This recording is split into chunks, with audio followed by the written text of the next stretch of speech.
मेरा नाम है मेहरुन्निसा।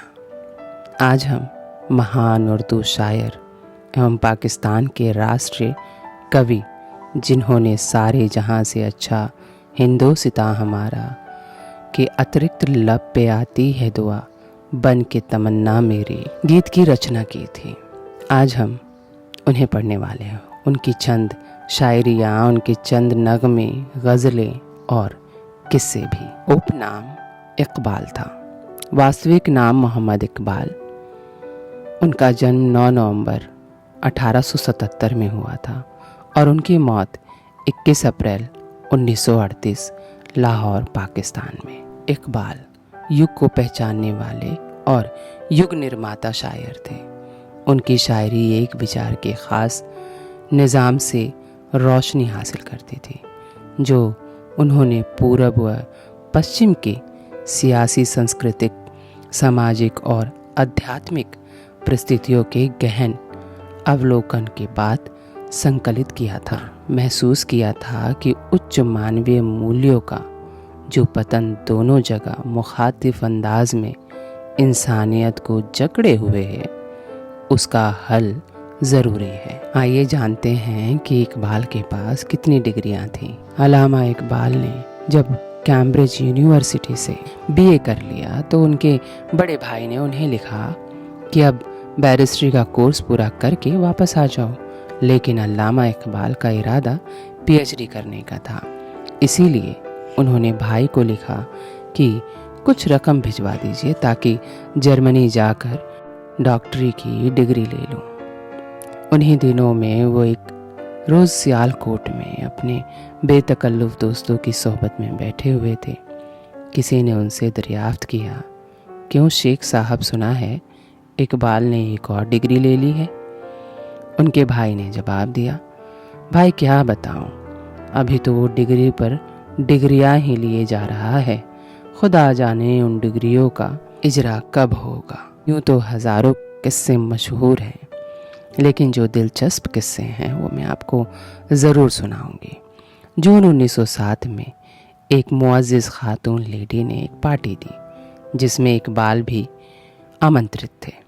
दफ़तन मिस सरोजनी नायडू निहायती पुर तकल्लुफ़ लिबास और झिलमिलाते हुए जेवरात पहने हुए छम छम करती सामने आन पड़ी और आते ही इकबाल का हाथ अपने हाथों में लेकर कहा, मैं तो सिर्फ आपसे मिलने यहाँ आई हूँ। इकबाल की ज़राफ़त का शोला चमका और उन्होंने तुरंत कहा, तो ये सदमा इस कदर नागहानी है कि मैं नहीं समझता कि यहाँ से ज़िंदा सलामत बाहर जा सकूँगा या नहीं। इस तरह के ढेरों किस्से अल्लामा के नाम हैं।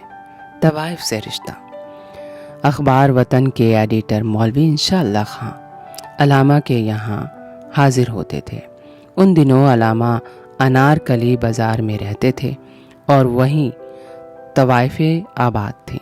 म्यूनिसिपल कमेटी ने उनके लिए दूसरी जगह तजवीज़ की, चुनांचे उन्हें वहाँ से उठा दिया गया। उस ज़माने में मौलवी इंशाअल्लाह खां कई मरतबा अल्लामा से मिलने गए, लेकिन हर मरतबा यही हुआ कि अल्लामा बाहर गए हुए हैं। इत्तेफाक से एक दिन घर पर मिल गए।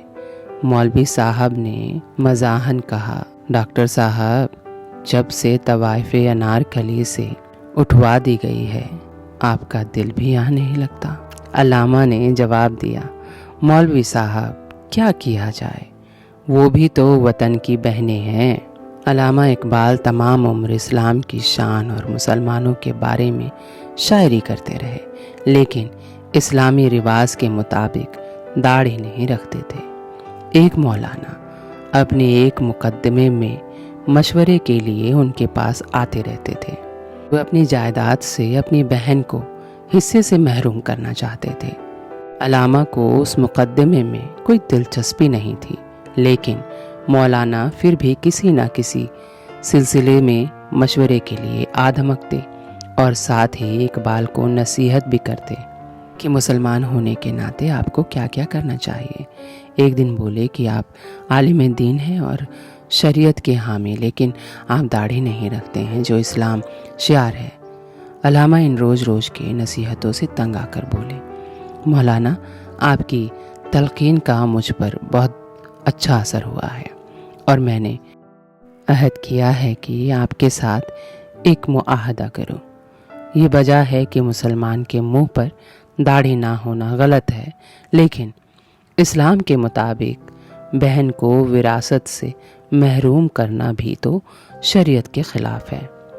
इसीलिए लाइए हाथ, मैं दाढ़ी बढ़ा लेता हूँ, आप अपनी बहन को विरासत में हिस्सा दे दीजिए। ये सुनकर ना तो मौलाना का हाथ आगे बढ़ा और ना अलामा इकबाल की दाढ़ी ही बढ़ी। ये थे अलामा इकबाल के बारे में दिलचस्प किस्से। अब मैं उनकी एक बेहतरीन शायरी से ये वीडियो ख़त्म करती हूँ। माना कि तेरे दीद के काबिल नहीं हूँ मैं, तू मेरा शौक़ देख, मेरा इंतज़ार देख। उम्मीद है मेरी ये वीडियो आपको अच्छी लगी होगी, तो सब्सक्राइब कीजिएगा, लाइक कीजिएगा और हाँ, बेल आइकन को दबाना ना भूलिएगा। Thank you for watching.